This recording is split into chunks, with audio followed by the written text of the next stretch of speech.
Maverick News, the antivirus program for your mind. And now, the Freedom Reporters.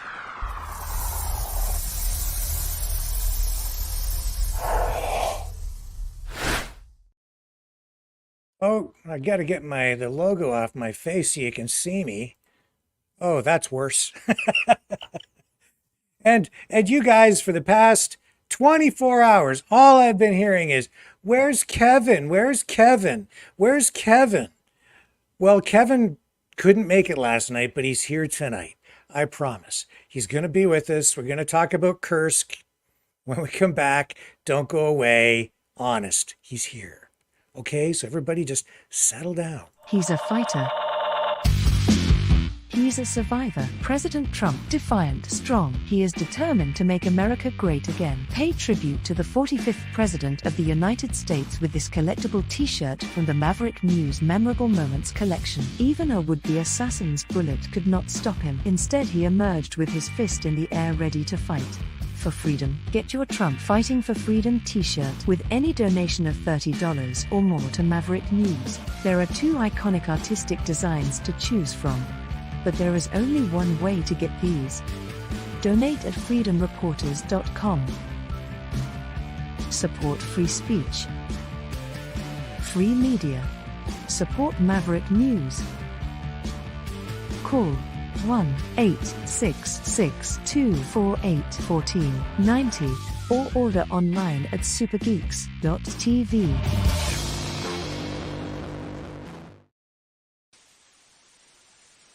You know, someone very profoundly once said many years ago that if fascism ever comes to America, it'll come in the name of liberalism.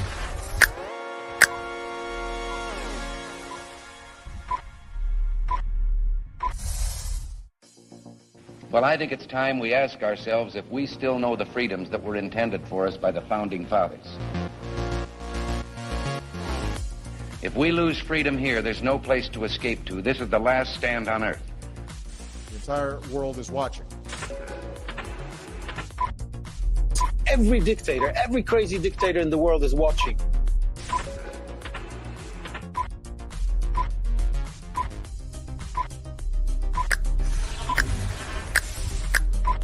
The world is watching. On TV, the entire world is watching. On social media. But the entire world is watching, and yes, they are seeing what we have apparently bravely been willing to say that others are thinking. Stand for freedom. Literally stand for freedom. Let's get this done. The entire world is watching. We're at war with the most dangerous enemy that has ever faced mankind in his long climb from the swamp to the stars. Maverick News. Maverick News. Maverick News. Let me have more control of my own destiny. The world is watching.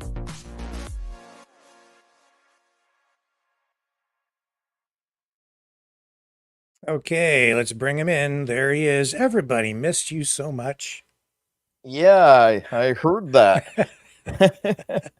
Hey, sorry everybody. I was supposed to be here last night, but I'll take the blame for that one.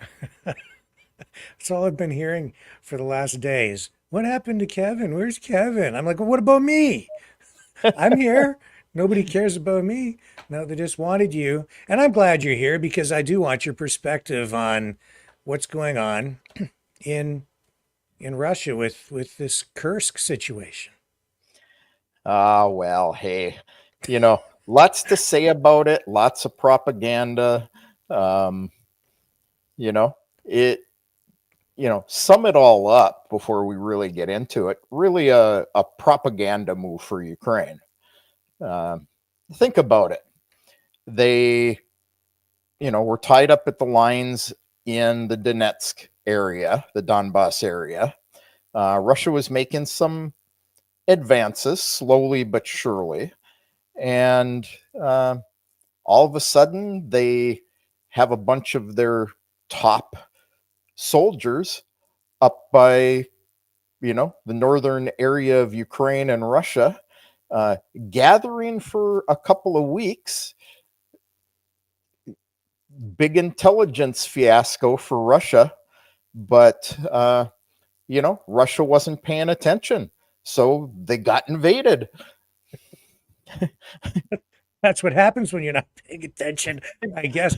But I can sort of understand why.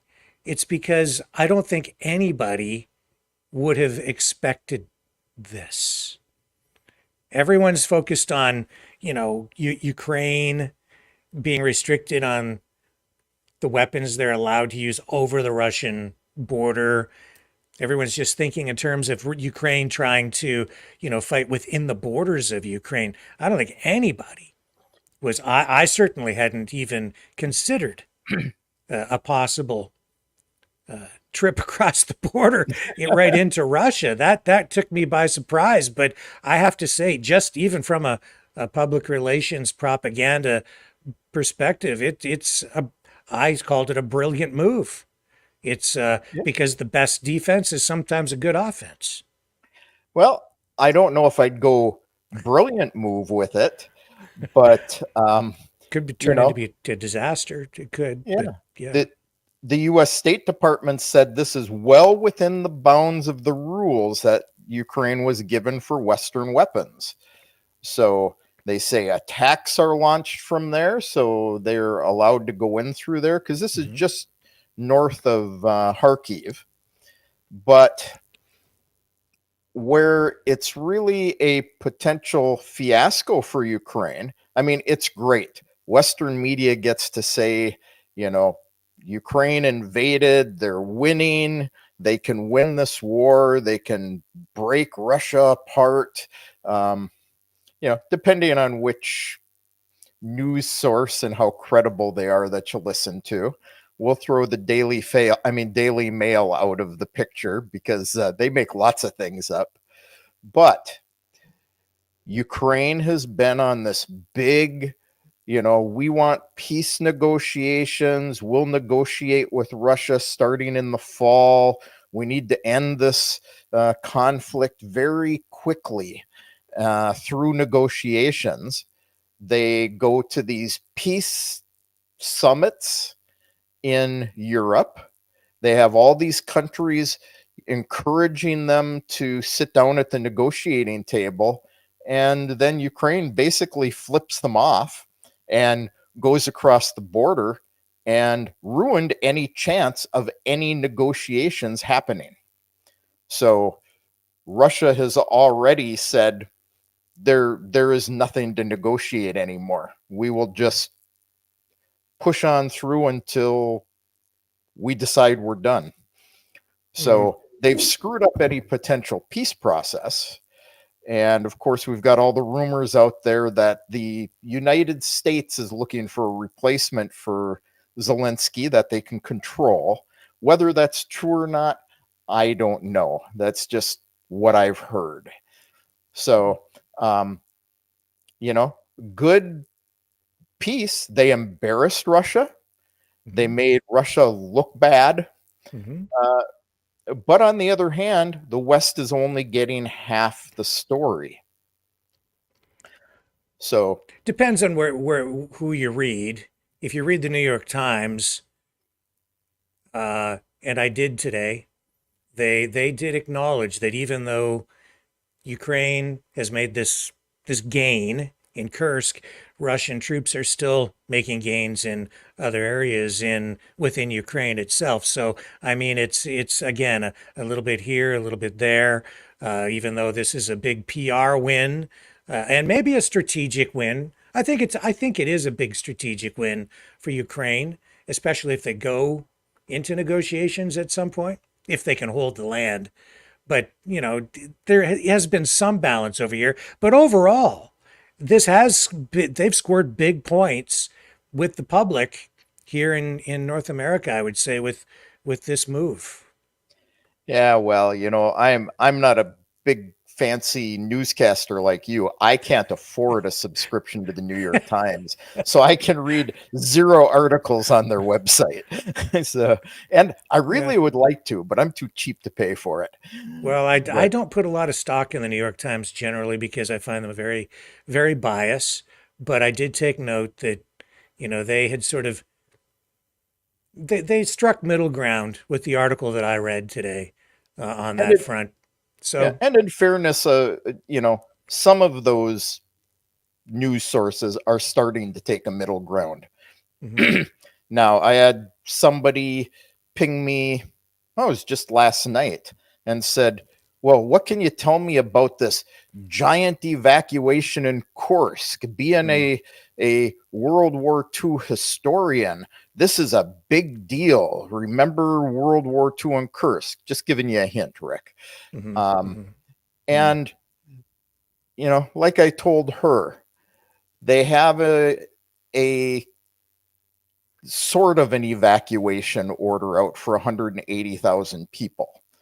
But we have to look at the area. Strategically, there is nothing there for Ukraine to gain other than a bunch of trees. Right. It's an area that, other than the city of Kursk itself, which isn't that big of a city. It's a rural area, right? Like a lot of little towns, basically. Is little, that what we're... Yeah, they call them villages here, but little tiny towns. Villages. Yeah. And which is why it sounds so big here, because they said they've taken over area with like 73 communities or villages, but that's like little tiny hamlets, like little tiny places. 73 of them all spread out in a very rural area. It's farmland or forested area or something. It's not industrial or very valuable, right? It's pure forest area. Other than the nuclear power plant and the city of Kursk. Mm-hmm. Now, the sore spot for the Russians is the fact that it's Kursk. Right. World War II, it was an important battle. Lots of people gave their lives for it. It was well defended, and one of the turning points for, World War II.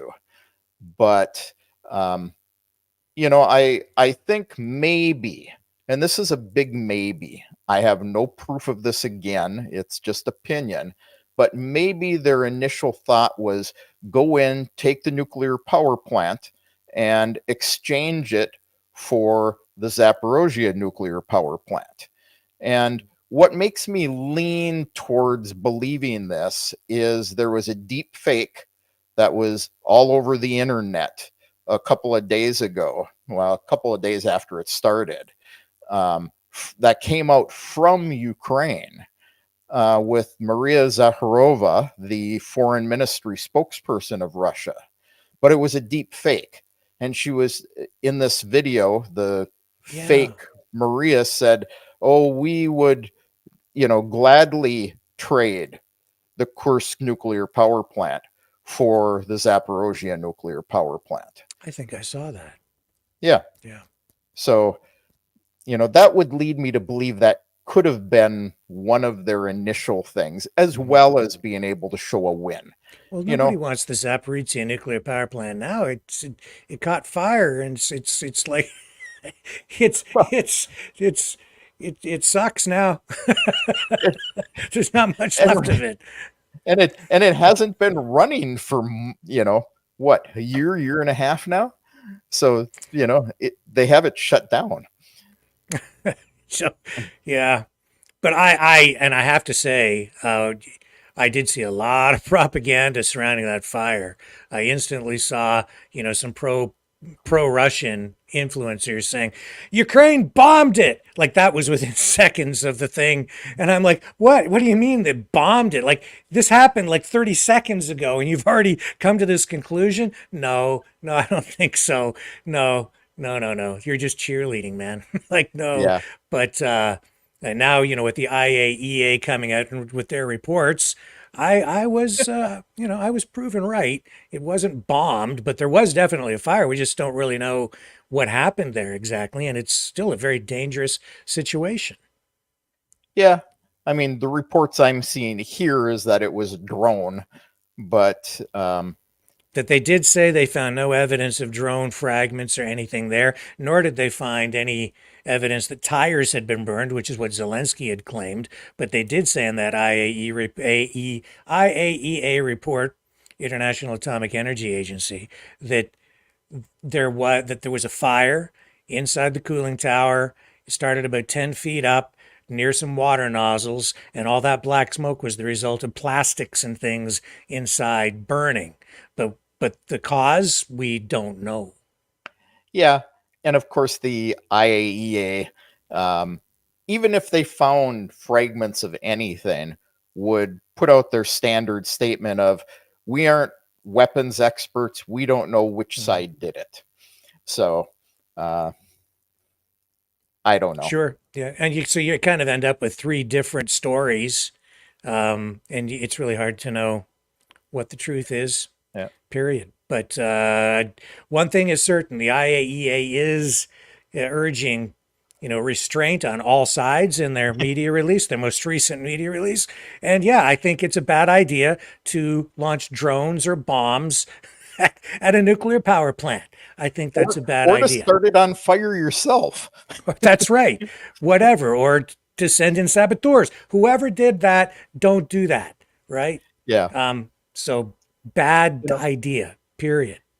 I have seen some of the pro-Russian analysts say that part of the targeting of the Kursk nuclear power plant would be because this was named after a Soviet guy who, started the nuclear programs and stuff, and that Russia stored nuclear warheads there.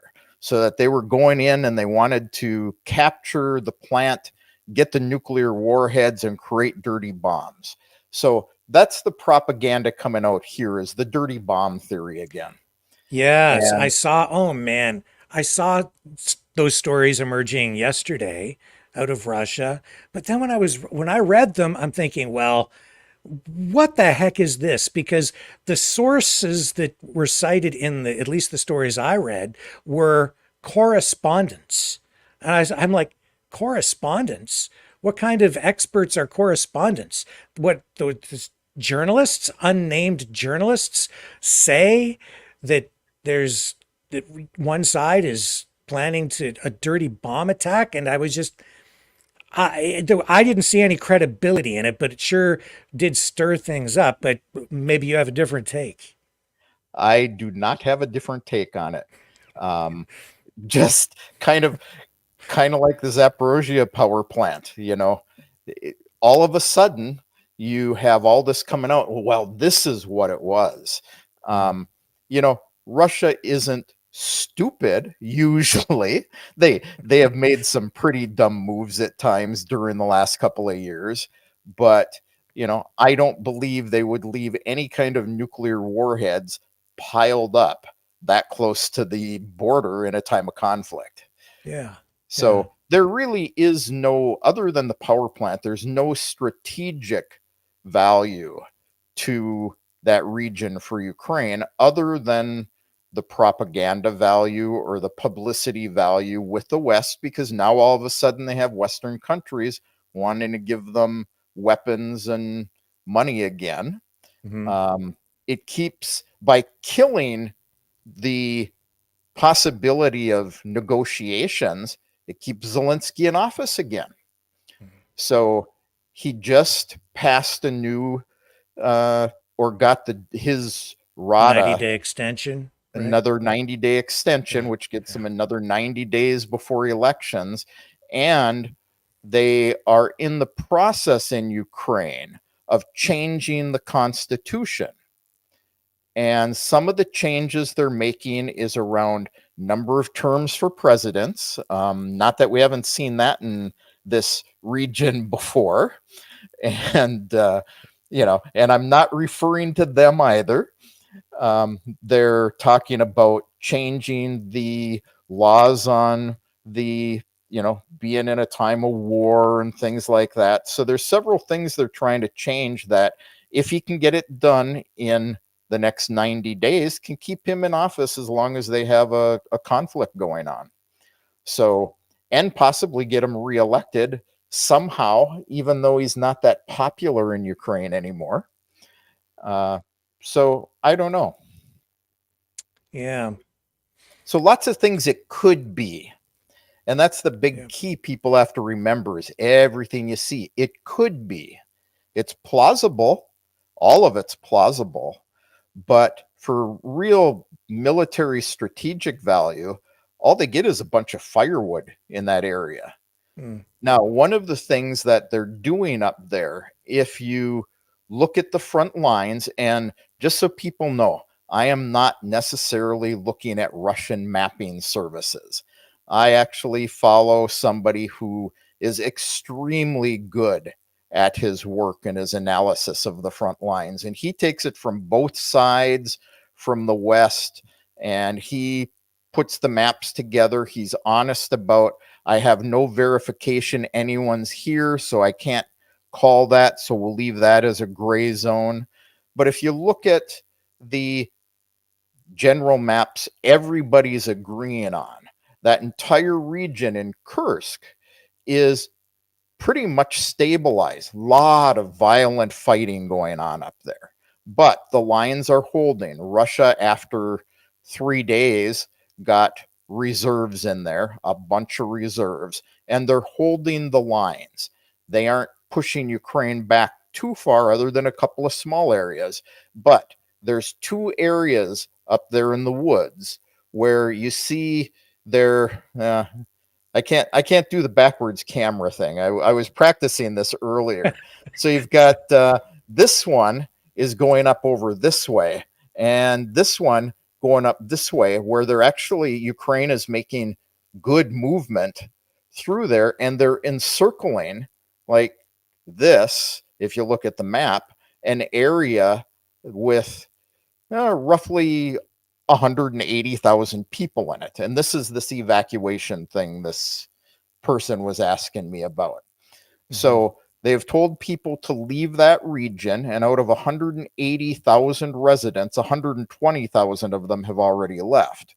And Russia's fear in that is, if Ukraine encircles the civilians, that they can use them as hostages.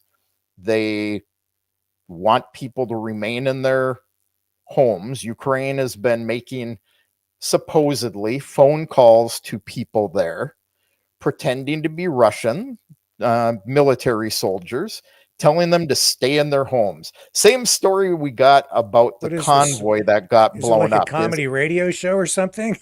Yeah. Hello, we had the same story over the convoy that got, the Russian convoy that got blown up. Is they were calling people, telling them, you have to evacuate at 7 a.m. tomorrow morning. Everybody get in your car and leave. Well, I got news for you. A Russian military guy calls me on the phone, tells me to get in the car at a specific time. I'm probably going to question it. So, but didn't Vladimir Putin address the nation or at least make a statement of some kind, saying that he thinks Ukraine, his assessment was that Ukraine is sort of trying to use this as a bargaining chip, which is one of the assessments of this? Yeah, absolutely. If they can take that and they do get to the negotiating table, then, they have territory. They can say, well, you give us Donbass back, or you give us Crimea back, or you give all of it back to us and we'll give you this region back. The difference is just thinking of being Russia at the moment, we have one large military base, the Crimean Peninsula. It's a military base. I don't care what anyone says. We can give you that for a bunch of firewood. Mm-hmm. Or we can give you Donbass with their rich minerals, their coal, basically 3/4 of Ukraine's economy. We can give that back to you, and we get back a bunch of firewood. So, it could be a negotiating chip. Yeah, Putin said this, but I don't know how big of a negotiating chip. The problem is if that was their plan, they vastly misunderstood Vladimir Putin. He has come out on the news and made the statement that negotiations won't happen. Ukraine killed that by going into Russian territory. There will be no negotiations. Yeah, well, he's pissed now. Finally? Yeah, they pissed him off Yeah, now. yeah. His face went from happy to angry to pissed. That's right. I'm sorry. I'm sorry, but yeah, it's like, there you go. Finally, now he's pissed. Yeah. So, yeah, I have to say, as much as I did say, and I still believe that, especially from a PR perspective, it was a brilliant move. But but I think that those Ukrainian troops are in an extremely vulnerable place. Well, and those are some of Ukraine's best soldiers.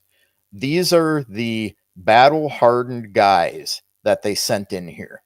So they took them from the Kharkiv area and put them up around Sumy, which is close to where they went in. They removed them from a couple of other the major battle areas, and they put hardened soldiers up in this area to go into Russia. And they're having heavy losses. So again, you can't really take either side's word for how many of anybody got killed on either side. You listen to the Ukrainians, they're killing thousands and thousands of Russians and they're losing nobody. We listen to the Russians, they're killing thousands and thousands of Ukrainians and they're losing, 1 to 10. This is the number our favorite analysts in the West, determining things from their armchairs are saying. But you can, and I got this from, the guy who does the maps. It's the Military Summary Channel. I'll give him a plug. One of the statements he said was, you can tell how the battle is going simply by the numbers both sides are reporting. He says when they're reporting on either side, 3,000, 4,000, 6,000 guys in that area, and then they're reporting down in the Donbass area, 20, 30,000 losses. You can tell where the intensity of the battles are. And this isn't the most intense battles. A lot of hard fighting going on up there. A lot of people losing their lives on both sides. A lot of civilians being, define a lot, but last I heard was, 12 dead and a bunch injured. Yeah, I think 3 yesterday. Yeah. Just yesterday, yeah. Yeah, so, but you compare that, nobody talks about you get down towards the Kharkiv area. And in Kharkiv, Russia's actually making some pretty darn good advances right now, but that information isn't being published by most of the Western press.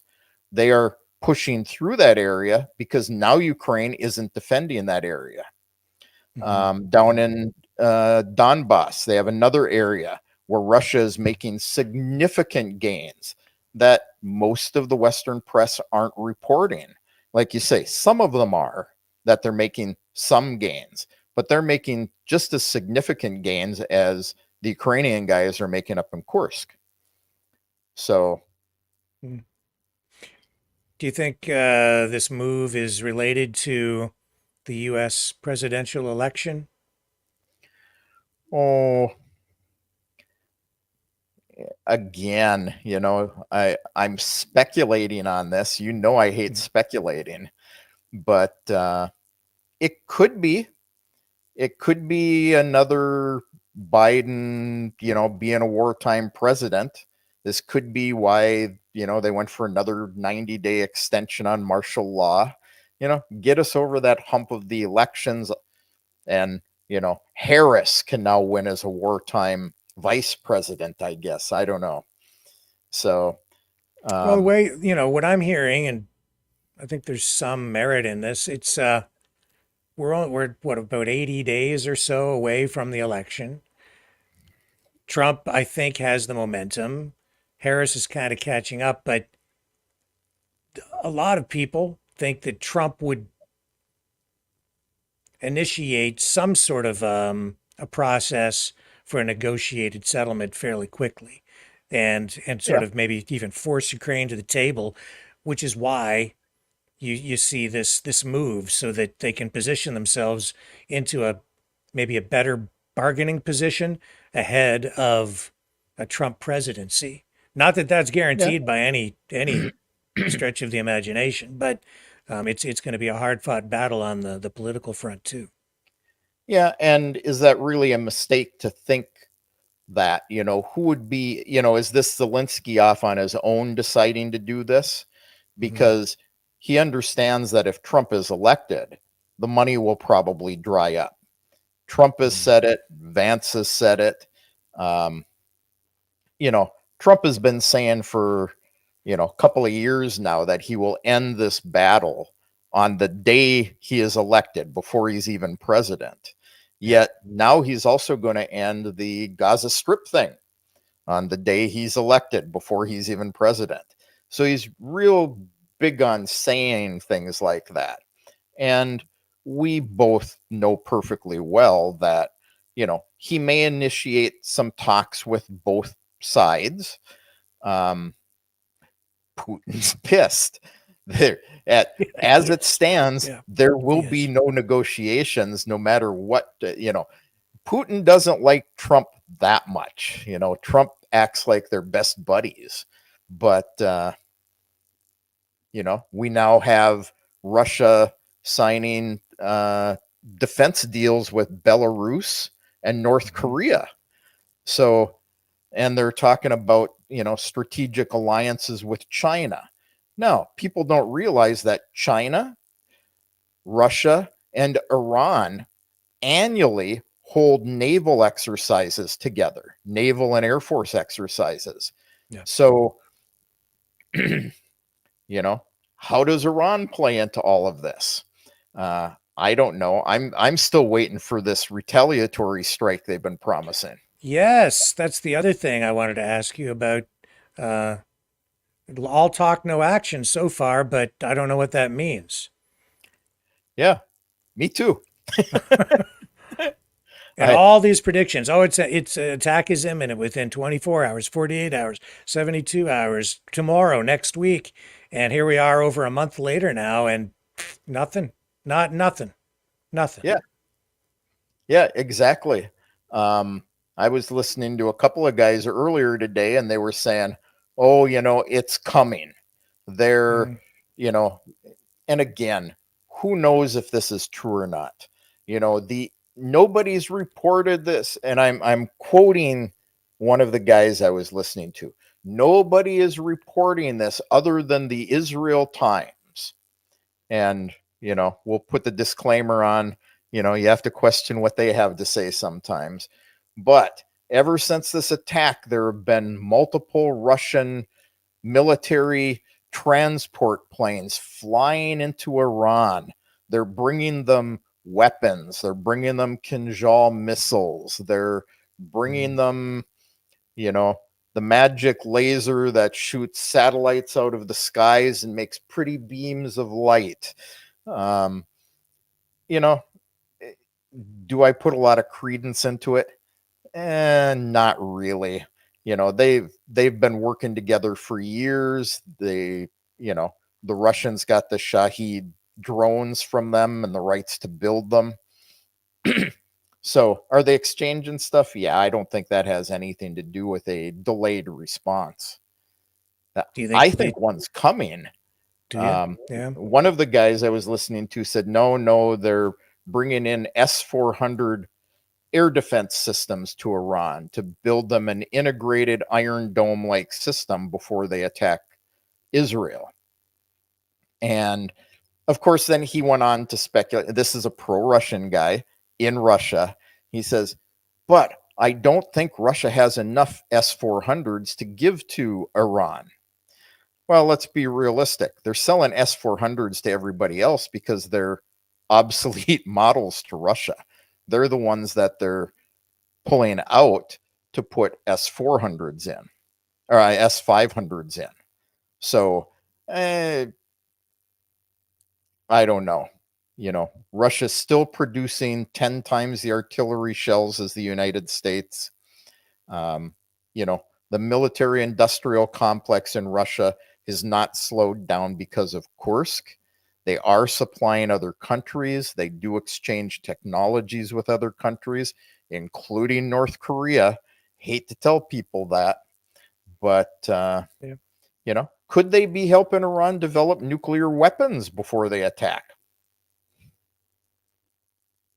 Yeah, well, we keep hearing they're very close, right? Yeah. Yeah, So- they've been very close for many, many years. There's a certain point where very close becomes has and you don't know it. Yes.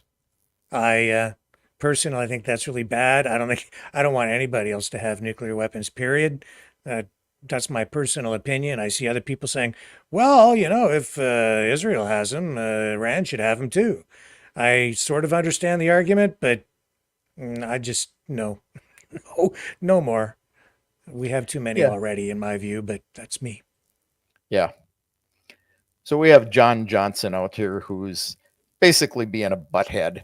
So you know me, I'm not afraid to call somebody out on it. John, S-400s for an Iron Dome system, they're actually better integrated than the Patriot systems are, which is what the Iron Dome is actually based off of. They use the same missiles, the Patriots and the Iron Dome do. It's highly integrated. It's an effective system. So, I'll say what I told you earlier when you made a nasty comment. KMA, dude. So I like engaging the audience, Rick. So sorry. Oh no, that's okay. Are we in trouble? Yeah, I don't know. We crossed between Russia and Israel. Yeah. I don't know. Am I just becoming desensitized to it? Or I look back at the conversations we've had so many times and I'm like, oh my God, they're having nuclear exercises on the border. And, oh my God, every different milestones. And yet here we are. And it's kind of like, well, they're threatening a dirty bomb. Oh, this nuclear power plant had a fire. Oh, and we're like, no, whatever. And Belarus is threatening to use nuclear weapons if they feel threatened that they might be invaded. So, but and Iran might have a nuclear bomb tomorrow. Well, and Belarus was feeling threatened about a week ago because Ukraine was flying drones over them towards the Kursk area, and Belarus shot them down, and they started, stomping their feet a little bit, and that went nowhere either. I don't think Ukraine could possibly fight Belarus as well as Russia. That's just making the borders way too big. But, they have a mutual protection agreement with Russia. If they're attacked, Russia will go to their defense. Well, so now you're getting closer to drawing NATO into it, because Belarus has now gone into Ukraine. So therefore you've got, ganging up on them. And, we say this all the time. I think we're already in World War III, but then we're really in World War III. remember back during the earliest days of the conflict between Russia and Ukraine, and there was a drone attack, the first one over Moscow, and they shot the thing down. They shot the drones down, and we were on here. I think you were on the program, and Yeah. we were like, "Oh my God! Could you imagine if there were drones over the White House and it would be instantly a instant U.S. response um, and now we actually have Ukrainian troops inside Russia. Yeah, Putin's pissed. Yeah. Yeah. So I think we're there. Of course, you and I have had this conversation many times over the last couple of years. I think we've been there for a while. One thing that I keep hearing over here from a lot of Russians and a lot of the Russian analysts, I've heard this from some of the Western ones, is why didn't Russia have that area better protected? Why didn't they have soldiers on that line to keep Ukraine from coming over the border there? People don't realize how big of a border that is between Russia and Ukraine. They can't possibly protect it unless they make a big call up of their reserves from Russia. They have the reserves to do it, but it's the same reason why Ukraine moving soldiers up there to go into Russia then leaves them open for Russia to make moves, further down. It's just too big of a border. And Ukraine, I think, has to be more strategic and more creative in what they do because they don't have nearly the number of troops. They don't have as much firepower. They don't have the depth. They can't win a war of just straight up attrition.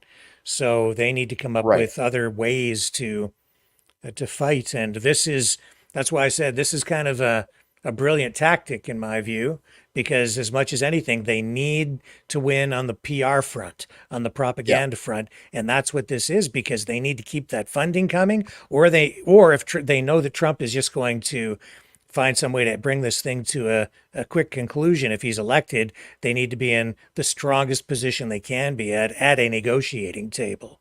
So just walk right in over there. It's a big forest and some small villages. Just go in over there and make a lot of noise and piss off Putin. Yeah. Like you say, they know that they can't win the attrition war. Yeah. They've got, I don't know, I haven't looked at the numbers recently, but I've heard like 800,000, eligible military people or eligible people who can fight. And Russia's got, 1.6 million reserves who have been through training. They've got 800,000 battle-hardened people who fought in, Afghanistan and Syria that they can call upon. And that's where these people that they've sent up into Kursk have come from, is from these reserves. So, do you think Ukraine can hold that territory for any length of time? I don't think they're going to hold it for too long. My thought on this is, although Russia is saying, I believe they're trying to protect civilians, they don't want them in a hostage situation. But I think by evacuating that area up there, it then gives Russia the ability to go in and just wipe everything out. Ukrainians, trees, villages, everything, just destroy it all. And then after they've pushed Ukraine out, then they'll just rebuild everything, much like they've done in Ukraine in the Donbass area. Everything they've destroyed, they've rebuilt. During the earliest days of this conflict, I said, echoing actually what Professor Mearsheimer said, he has said in the past that if Russia can't take Ukraine, Putin will just wreck it. And I understood what he meant by that at the time. It's, he wants to neutralize the threat. So if he has to, he'll just destroy infrastructure, destroy buildings, just destroy the country so that it's not a threat from the NATO side if he can't actually capture the whole country. And I said, if Ukraine pushes into Russia at some point, if Russian sovereignty is threatened, that truly escalates the nuclear threat. Because if it comes down to a head-to-head confrontation between Russia and NATO, Russia certainly is on the back foot there, because NATO has such massive power and collectively with all the countries behind it, there's just a lot of power there. So, that's why the nuclear threat becomes a whole lot more real. What are your thoughts on it? Yeah, I mean, reality is the fighting in Donbass is one thing. Russia's pushing Ukraine out of territories that they now claim as theirs. But they understand that they're taking it away from Ukraine. Kursk, on the other hand, is a threat to Russia's sovereignty. And Russia has continually said about the nuclear weapons that if their sovereignty is threatened, they reserve the right to use nuclear weapons. Well, Ukraine just opened that door up big time. So, and I mean, to be fair, I can flip it around the other way and say that if you're going to engage in any kind of military conflict like this, you open the door too to possibly having your enemy cross the border into your territory, and that's also what we've seen happen here. So it's it's a bad situation all the way around, and in many respects, this is about as bad as it can get before we actually have somebody push a button. Yeah, I'm glad that Putin is the guy holding the button, because I don't know where he gets his patience from. It pisses the Russian people off. Why hasn't he done something? Why hasn't he gone in and just destroyed Ukraine? And I agree. He could very well just destroy everything in Ukraine, but he does think about civilians. Anything you say about the man, he gives them plenty of warning before he's coming in. And, old Soviets are stubborn people. I've seen the live news reports from both sides where they talk to people where the Ukrainians have gone and said, we need you to evacuate. We think Russia is going to be coming through here. And they say, nope, this has been my home my whole life. I'm not leaving. And, these are the civilians that are getting hurt on both sides. You've got the same thing in Kursk. Like I say, 120 of 180,000. These little villages, little old ladies and little old men, a lot of them aren't going to leave. So, yeah. Well, all through this and with every war, but certainly here, I've just watched the rhetoric on both sides, each side accusing the other of killing innocent civilians, and war crimes accusations thrown around. It's so difficult to know what the truth is. One thing is certain: civilians are dying on both sides, and it's that is just tragic. But I guess maybe over time we'll get more truth. But even after wars are over, I wonder if we actually do get truth. Yeah. How long has it been since Iraq? And we're getting a little bit of truth because of guys who've released the truth. But, if WikiLeaks never came along, Scott Ritter never came along, didn't tell anyone, they would never tell us. The government being they. Well, yeah, though Mr. Ritter could brush up on his accuracy and tone down his cheerleading a little bit, I think, these days. There are frankly. some red lines you should not cross, and Mhm. Scott has crossed many of them. Yes, he has. Uh-huh. So anyway, I don't know, Kevin. I just,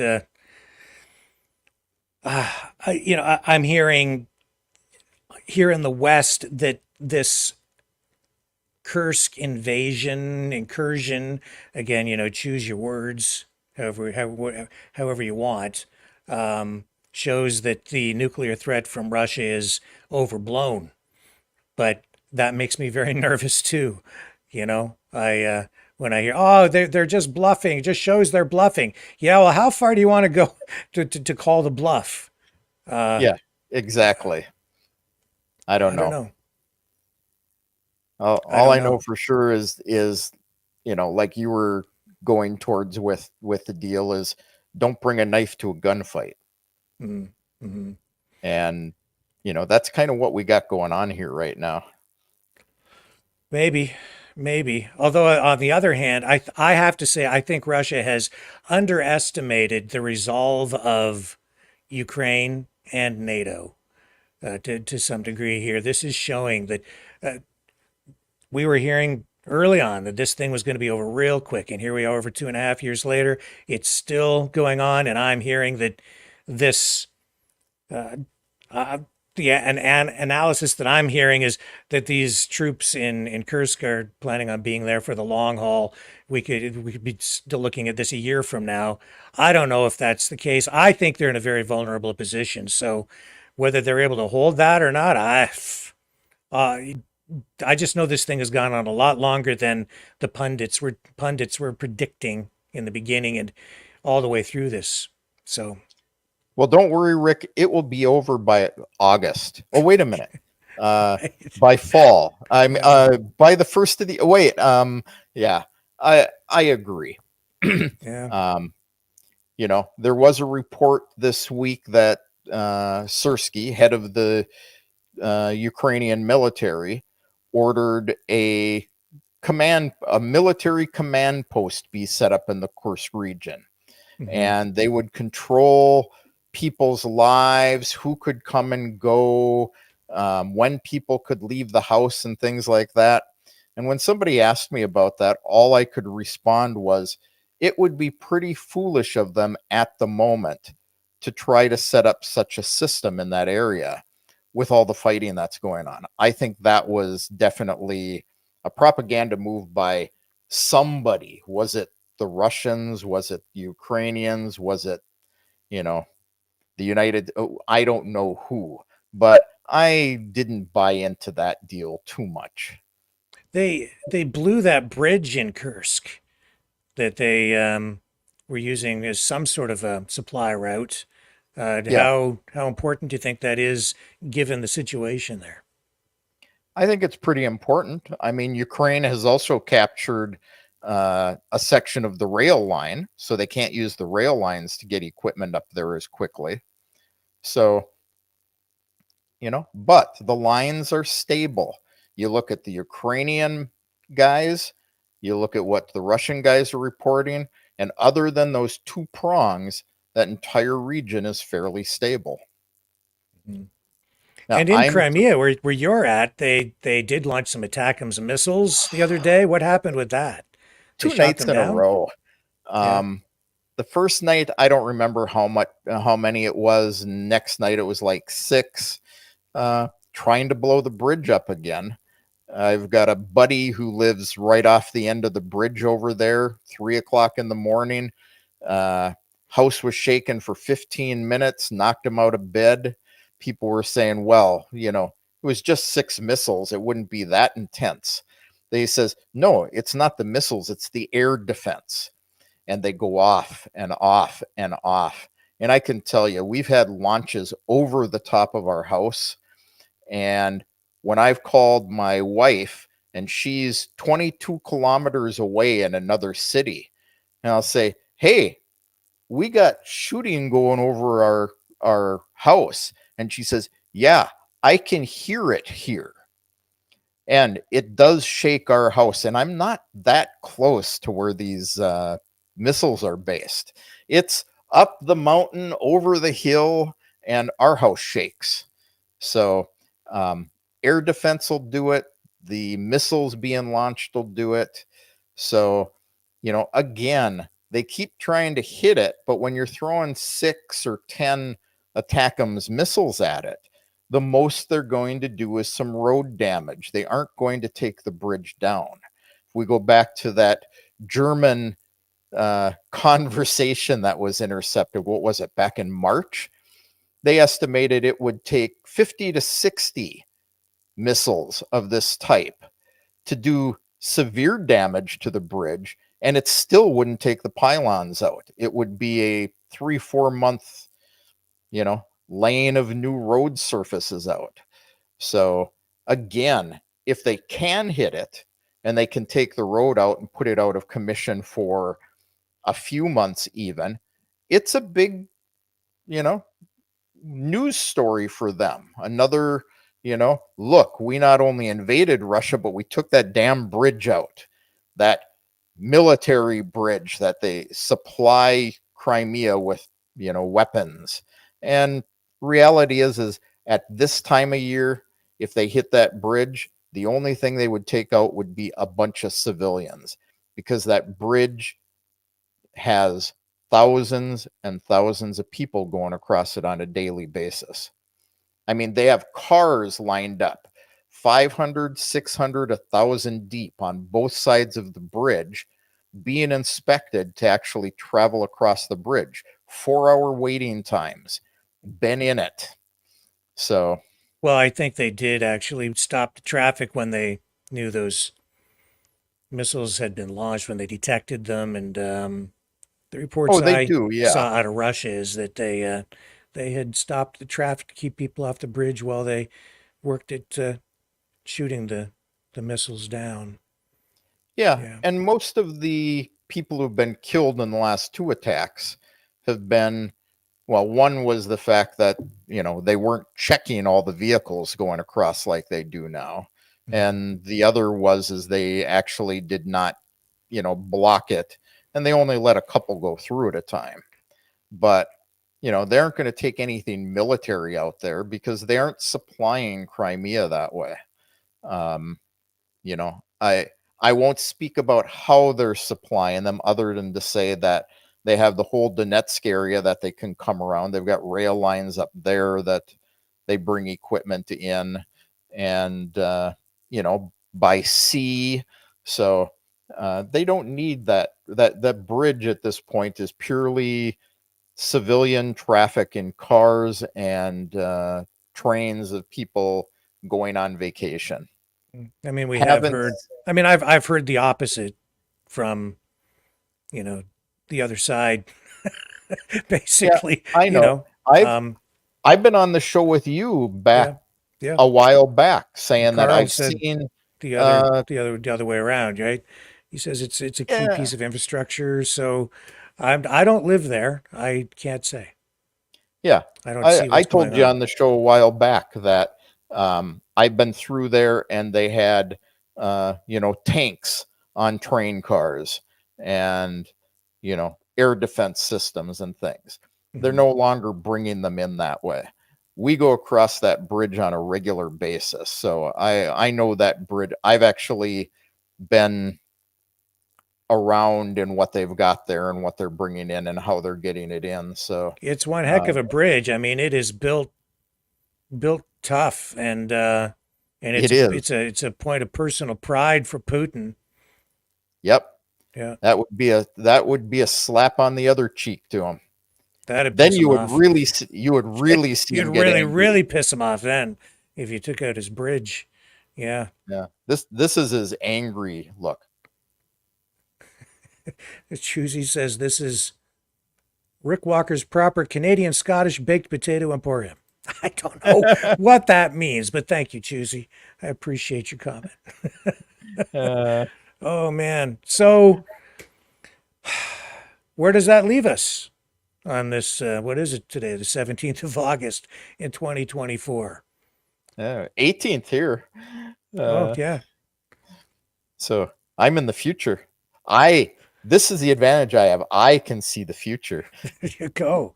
We have to get you. You have to host one of our Conspiracies segments.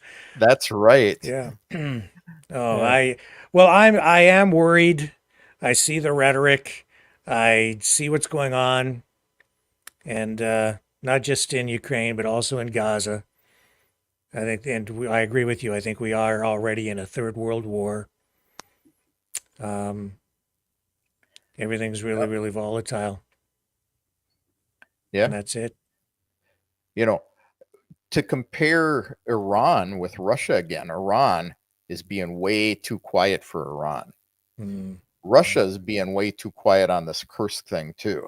I expected within 3 or 4 days of that incursion that they would be blowing up infrastructure all over the place in Ukraine, electric plants and gas plants, and that was, that's another one. This is also where the main gas substation is for the gas pipelines that run through Ukraine. And I've heard a lot of analysts saying, well, they were going after that because if they can control that, they can, hurt Russia in the pocketbook by turning off the gas to Europe. And people need to understand, they aren't going to hurt Russia by turning the gas off at that substation. They're going to hurt themselves because all the gas that flows through it, they're getting paid subsidies for that gas going through. And if they really wanted to stop it, it goes all the way through their territory. They could blow it up anywhere along the line without going into that area. So, did you pay any attention to this report from the Wall Street Journal about the Nord Stream pipeline explosion this past week? Were you aware of that over there? They were saying that it was a Ukrainian guy, and they filed a criminal case, whatever, and he was told not to. They had the plan, but then they Zelensky called it off, but the guy did it anyway. That's the way it was reported, and now they're looking to hold him accountable for having done it. I don't know what to make of this Wall Street Journal report. I don't know. It fits into the Ukrainian sailing yacht that was sent out to blow it up. I give it about as much credibility. Well, again, I can't quite figure out why. If it's just, if it's true, it's true. But if it isn't true, why would they spin up this tale that way? Is it because of the insurance money? Because I know Russia was pursuing an insurance settlement with, I think, Lloyd's of London. The insurance company didn't want to pay, as I understand the story, because the insurance company deemed it to be an act of war. And they had their own investigators looking at it, which then points the finger back at, maybe Ukraine or some other countries. I don't think it was conclusive in their investigation either. Or is it just a way to get people to not look at who might actually be responsible? I mean, a lot of stuff flowing around out there about, we know it was Norway. Or we know it was, this guy. We know it was that. It was Joe Biden said it himself. You can take the statements he made about there will be no Nord Stream as being that he's saying he's going to blow it up. But was he? Or was it typical political talk that then gets twisted for people that want it to mean, one thing or another? I don't buy into the Ukrainian yacht. That sailing vessel that they used was not big enough to hold the people and equipment necessary for it. And I don't believe that one Ukrainian guy is, in the end, really, where I'm at with it is I'm not sure it matters. Because I don't think it matters either. Where I sit, Russia, it's just so plainly obvious Russia did not blow up their own pipeline. That story makes no sense at all. So I'm like, just forget that. Russia did not blow up their own pipeline. Now, Who else did it? Doesn't really matter, because it was either Ukraine, the United States, Britain, some other NATO country, or a combination of the above, in which case, Somebody did it. Yeah. whatever. Okay, so it's like all of the above, one of the above, it's all the same anyway. It's like, so what difference does it make? To quote Hillary Clinton, what difference does it make at this point? Well, like you say, other than the Lloyds of London, if they can tie it to Ukraine, it's an act of war. And then they don't have to pay. It's sabotage. Then they don't have to pay the money Yeah. to Russia because of the clause in the insurance policy. Yeah. And what's the everything in the world about these days? Money, Right. money. So Lloyd's of London. How would that work? There's the story right there. Yeah. How does that work? Lloyd's of London has to pay them for the damage, but because of sanctions, they can't pay them. I don't know. How convenient. Hey, yeah. So the if you want to take that a little further, let's create our own conspiracy out of this. Okay.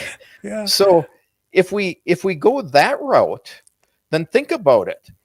Whoever is responsible for it, having Lloyd's of London pay the insurance claim out to Russia, and then say, well, we can't pay it because of sanctions, then whatever Western government is responsible for it can then say, well, but we'll take that money and we'll give it to Ukraine to rebuild after this conflict. Huh? Sound like a good conspiracy to you? Yeah, although I don't think it's going to go quite that far, because I don't think Lloyd's of London is going to give up the cash. If they can't pay it, they'll just keep it for themselves. That's how insurance companies are, right? Well, it's their job to find a reason not to pay you. That's exactly right. That's why they hire their own investigator. That's why they maybe even lobby the government to hey, couldn't you just blame it on that guy over there for us, and then we don't have to pay? Here we'll give you a little of this on the side. We'll line your wallet a little bit, right? I'm just speculating. I have no proof of that whatsoever. Okay, no proof of that whatsoever. But then, you know what? Even either did Seymour Hersh, frankly. Okay, when he came out with his story early on, he blamed, who was it he blamed? I can't remember. It was the United States, basically. Right? Yeah, it was the U.S. Yeah. So, but he never actually cited any specific source or anything. And I was like, well, okay, it probably was because Russia, clearly, they're not going to blow up their own pipeline. But again, does it matter if it was Britain or the U.S. or what? To me, it doesn't matter. It's all the same. Matter. Yeah, it's all the same. At the end. The other thing that we know for a fact in that whole deal is no matter what happened, is we had Schultz sitting next to Biden looking like an idiot, as whoever did it obviously screwed Germany. They had a bunch of money in it too. So if Lloyd's doesn't have to pay Russia, they also don't have to pay Germany. Yes, yeah, maybe, yeah. Well, yeah, because if it's determined to be an act of war, then no moolah, no payout. So I'm getting a little concerned about coming on the show with you, Rick. Why is that? Well, first we had your nurse. My nurse. And I've been getting emails asking me to come to Canada and go to her office and see her. So my nurse. Yeah, the nurse who wanted to, send you upstairs to the. Yes, that's right. And now we have done an entire show speculating on everything. Yes. Yeah, well, it's a world full of conspiracies and true-spiracies, and sometimes those things are honestly more real than, it just, truth is stranger than fiction. It truly is these days. I have to say, I had a conversation with somebody the other day. I don't want to say who. It was just, it was sort of a pre-interview for something. And this is a very intelligent person. At least I think they're intelligent. But after about 15 minutes, we were just off into literally like every conspiracy theory out there. And I was like, hello, what just happened to you? What just happened to you? I don't know. It's pretty freaking weird out there, man. Everybody's getting screwed in the head. It's a giant psyop. But don't worry, if Trump is elected, he will release all documents on every conspiracy theory and they will all be solved on the day he is elected, before he's even president. Yeah. Well, that's what he was supposed to do the first time around, and we just didn't get it. He was supposed to release all those JFK documents, and he promised he was going to do it, if I remember correctly, and that just never happened. Just didn't happen. That came out of my mouth the other day too. Somebody said, "Oh, Trump's going to release the JFK files." And I says, he already said he was going to and didn't. And even if he does, the conspiracy guys will say he didn't. So, yeah. Yeah, even if, and as I've said, it doesn't matter what they release, how much information they give us. If they give us everything, there will still be conspiracies surrounding the thing. And people say, oh, no, there are still some documents that they really still have that they didn't release. And, or, there's so many conspiracy theories surrounding it. Even if we know the truth, we'll never accept the truth because there's so many other alternative stories out there. No one will ever know the truth now. Ever. Even with the Trump attempted assassination. We're never going to know. I mean, I think I know, but because I think it's just like straight up in front, it's incompetence and a guy who probably was watching too much internet and got his head screwed up and went up on the roof, and he had incompetent Secret Service people who left a giant hole there. We had body cam footage from local police there yesterday saying, we told the Secret Service to post somebody there, and why the hell didn't they? And they didn't do it. It's just pretty clear to me what happened, but Rick, I am disappointed in you. They did post somebody there. They were in the building looking out the window because it was a hot day. They didn't want those poor guys up on the roof sweltering and all that equipment. There was a cloud and it was cooler on the two buildings behind Trump, but that building was in the sun, so it was hot. Oh boy. Yeah, I'm going to have to come on your True Conspiracies show because I can really wind up some big ones for you. Oh, I'm sure you can. Yeah, I just and it's easy to do that. How many shooters were there? There was 1, 3, 2, 4. There was one guy on a water tower who escaped on a zip line, got on a motorcycle and took off. There was that guy. I'm like, what? But man, that's the way she goes. Well, Jay Tulip's asking if I want to talk about the guy who has supposedly been put in charge of the Kursk operations and that he's a significant figure. I have to be honest with you, Jay. You mentioned that on my show. I didn't look into it. I got off my show, quite honestly. I went and got a couple hours of sleep. So who's he referring to? Do you even know who he's talking about? I don't know. She mentioned it on my show. I don't know if she mentioned it in a chat with me. Let me gander.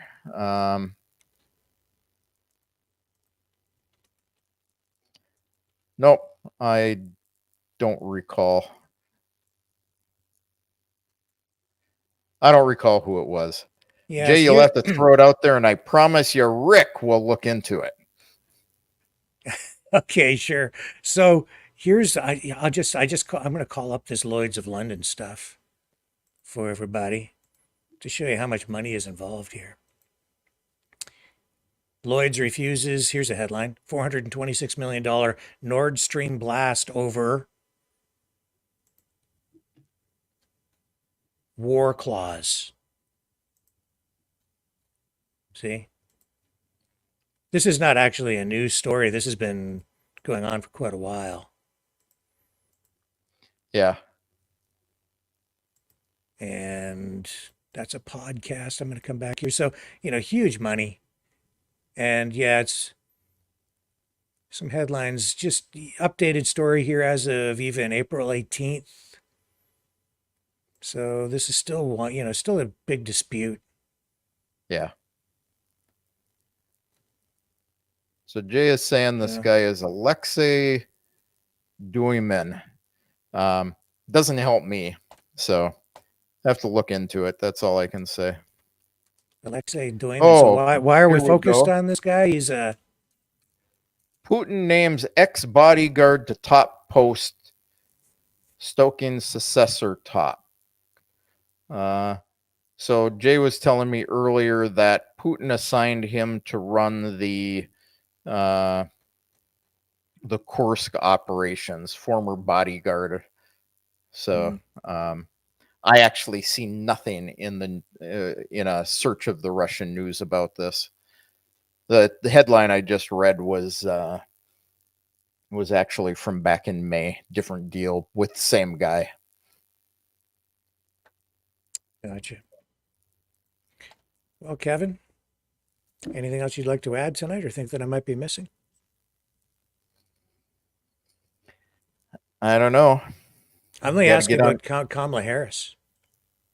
They're portraying her as a communist. There, let me show you this. Okay, and she's definitely a socialist. Well, only a commie would fill her audience with AI generated people. I'm telling you, I'm coming on Conspiracies with you. Well, they did that. I mean, they did. They absolutely. That's true. They did. They at the airport, right? That's the photo you're talking about. The fake photo with the fake people in front of her plane. Yeah, it started with that one, and then it went to some stadium, and where it was obvious AI. People and so it grew from there. So they're portraying her as a communist. I think this is hilarious. I think it's very funny. Communism. I'd love it. Communism. Yeah. Harrisonville's budget-breaking $1.7 trillion economic plan that includes government price controls. And she's got the hammer and sickle in front of her on her podium. I love it. Communism. Hey. You shouldn't have mentioned her. I still have the advertisement for her handy. Oh, do you? Well, play it. Yeah, I'll have to find it. Do that, man. Okay. Give me a second while I look for it. Oh, I think I've got it. Well, you view that one. I've got one here today too. A new one. I'll get that for you. I have to sign in to get it though. This is funny. Kamala. I almost forgot about this, but I definitely have to share this with everybody tonight. It's funny. I hope I didn't. Yeah, let's see. Kamala. Where's the Kamala ad?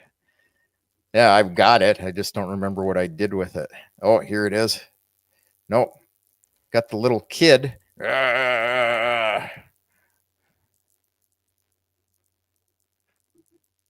Okay, I have to sign in to get this. This is really good. It's actually a new Trump ad, but I watched it and it really made me laugh. Come on, computer, help me out here. Ever since Facebook banned me for life, my whole messenger thing is like really sluggish. Here we go. Well, while you're looking for that, here's a public service announcement for everybody. She can get bills passed in Congress that'll protect me and you. Black, white, Latino, Asian, or LGBTQ. She could get this country back to where we can stand tall, keeping us safe from harm without building a wall. 'Cause she's a woman. W-O-M-A-N. I'll say it again. She's a woman. Kamala. Whoa.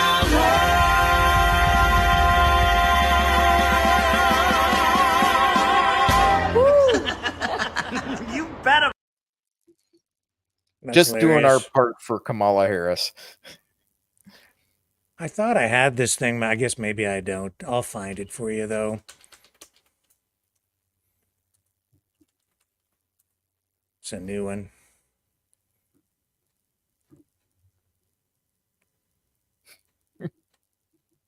I don't know. Here, let me run a little promo, and then Yep. will I cue it up? Hang on. I need a moment. He's a fighter. He's a survivor. President Trump, defiant, strong. He is determined to make America great again. Pay tribute to the 45th President of the United States with this collectible t-shirt from the Maverick News Memorable Moments collection. Even a would-be assassin's bullet could not stop him. Instead, he emerged with his fist in the air ready to fight. For freedom. Get your Trump Fighting for Freedom t-shirt with any donation of $30 or more to Maverick News. There are 2 iconic artistic designs to choose from. But there is only one way to get these. Donate at freedomreporters.com. Support free speech. Free media. Support Maverick News. Call 1-866-248-1490 or order online at supergeeks.tv.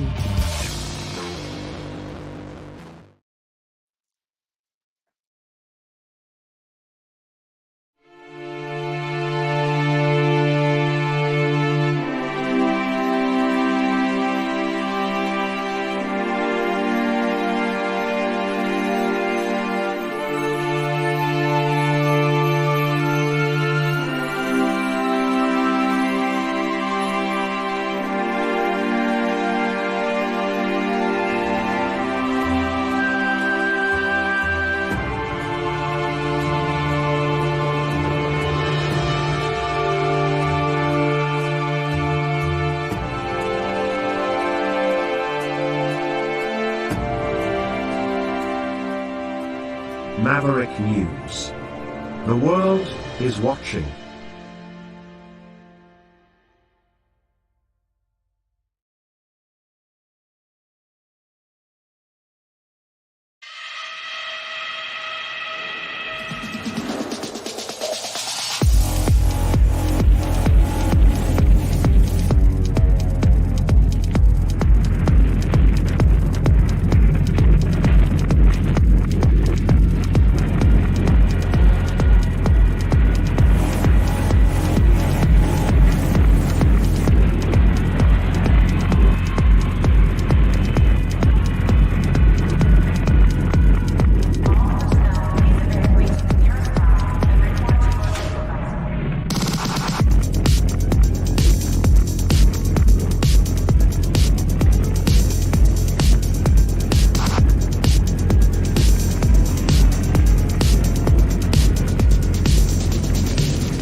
Maverick News.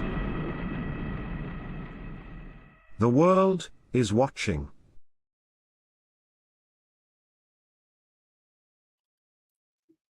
No dice. I can't find it. I thought I sent myself the link, but I don't have it. So what was it? It's like this song. Oh, wait a second. Oh no. Hang on. Well, I have no. I'll say this Walls guy is nuts. There's something wrong with him already. I don't know how he's good. He acts like a buffoon. Look at this guy. There's something wrong with this guy. Look.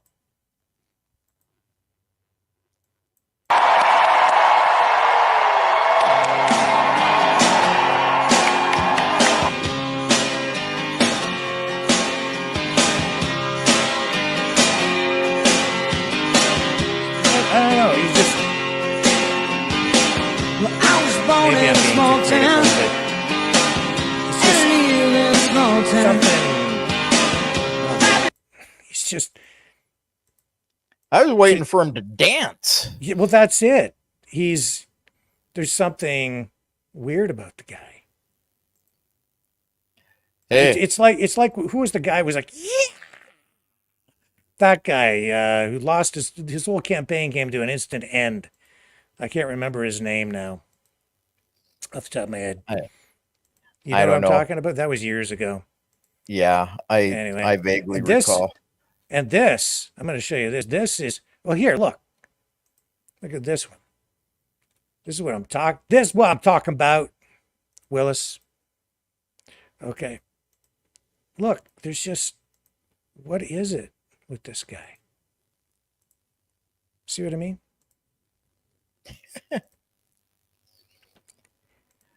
It's just, I feel sorry for you Canadians. I mean, you get this guy as VP and Harris as president. You guys are in a world of trouble. why? Because he's,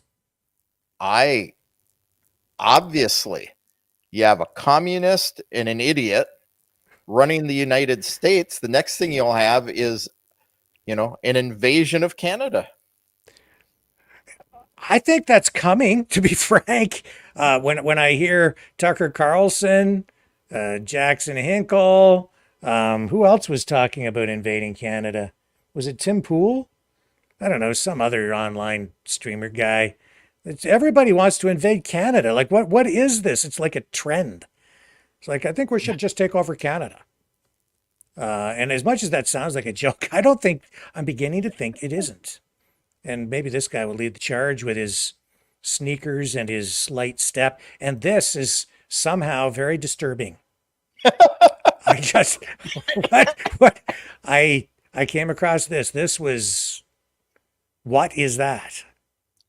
It's just, everybody knows there's more than one Donald Trump, right? Now there's your apparent proof. Not. Yeah. And see how every Donald Trump is a different size. Yep. They're all different heights. No and he's comment. wearing a watch. One's wearing a watch, the other one isn't, on the same arm. And man, suddenly there's something disturbingly stimulating about this picture that really I hate to admit it, but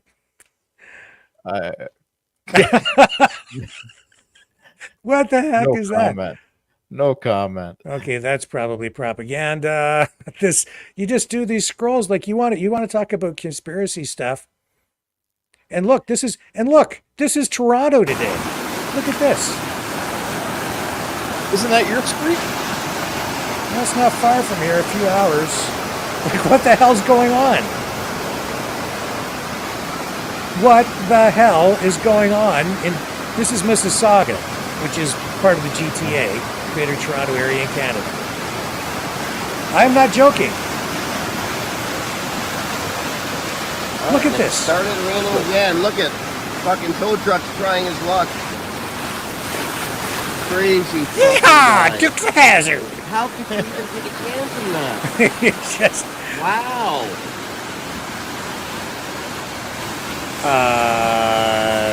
Shit. Guy's got balls. What the heck is going on, Kevin? Sure, he doesn't. I'd play the Conspiracies intro, but this is just true.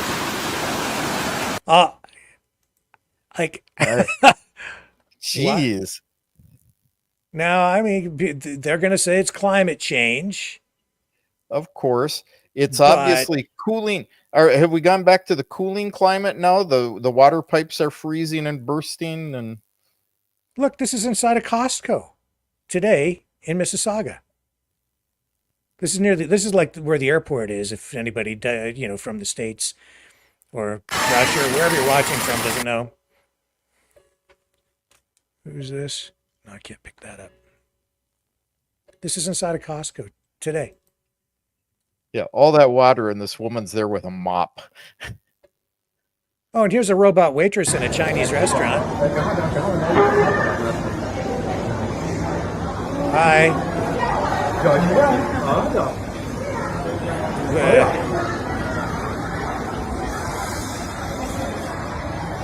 I was.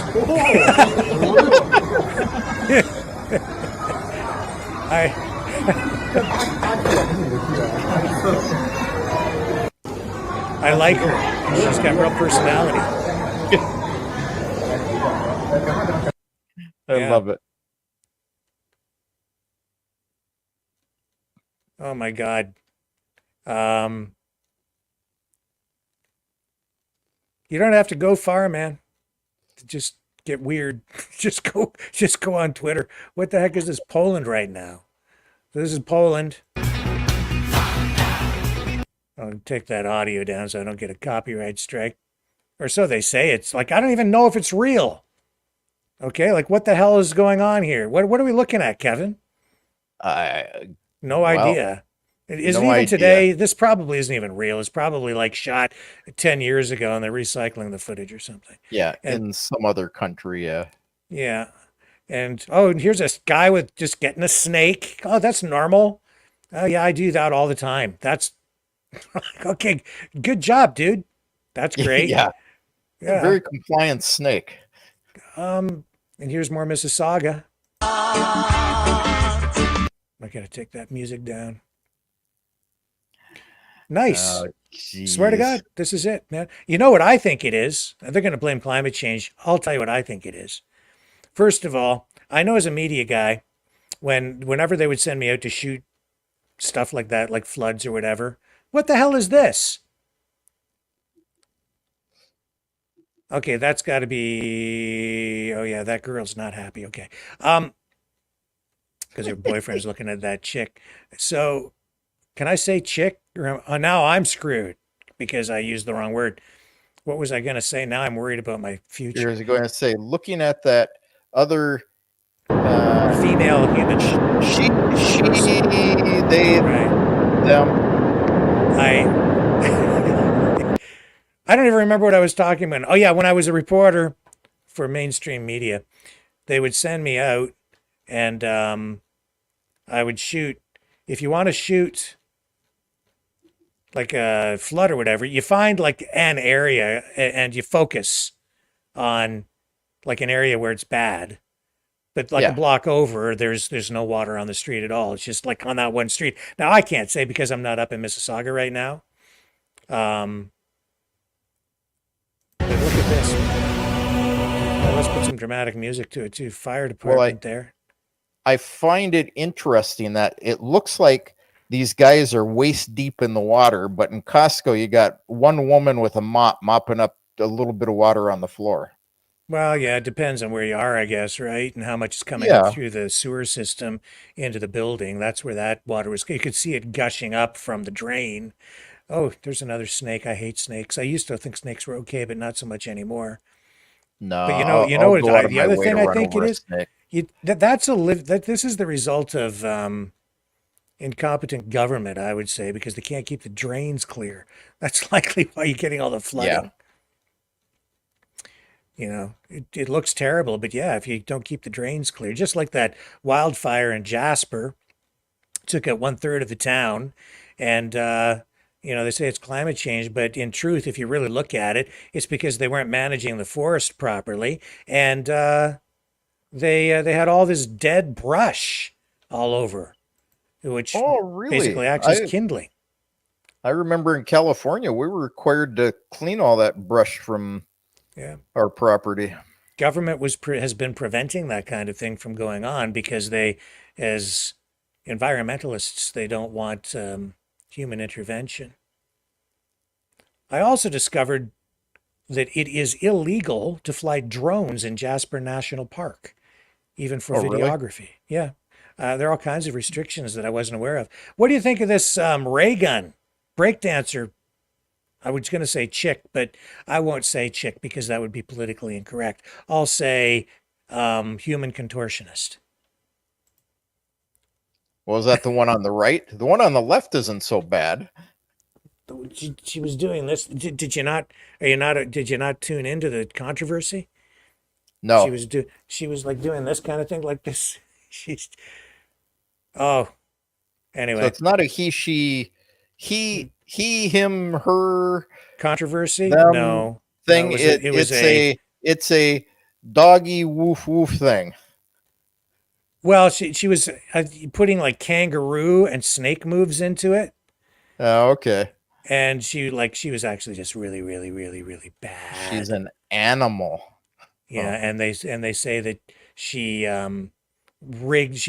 She controlled the selection process in Australia so that she was able to rig the whole selection process so she could compete in the Olympics and go to the Olympics.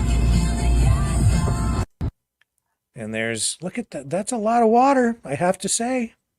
Yeah. Yeah. Okay. Somebody asked for this, so since we're showing such things, I guess that's an airfield somewhere in. I'll even turn the audio down before we throw this up there. Oh, you got something? Oh yeah.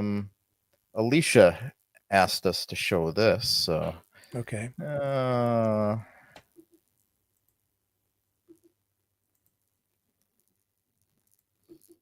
So I took the audio out.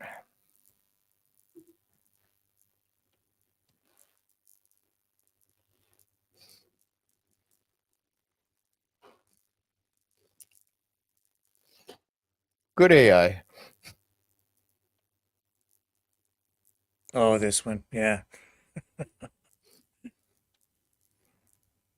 Yeah, well, if I had moves like that, I would have had the chicks when I was young, but never, I was never like that smooth.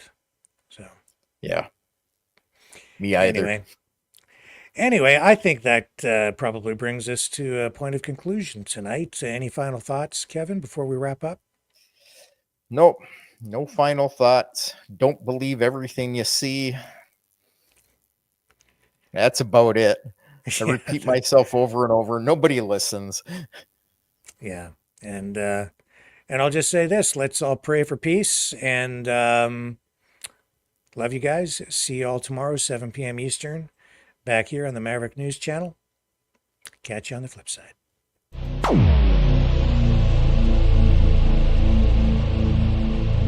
This has been a Maverick Multimedia production.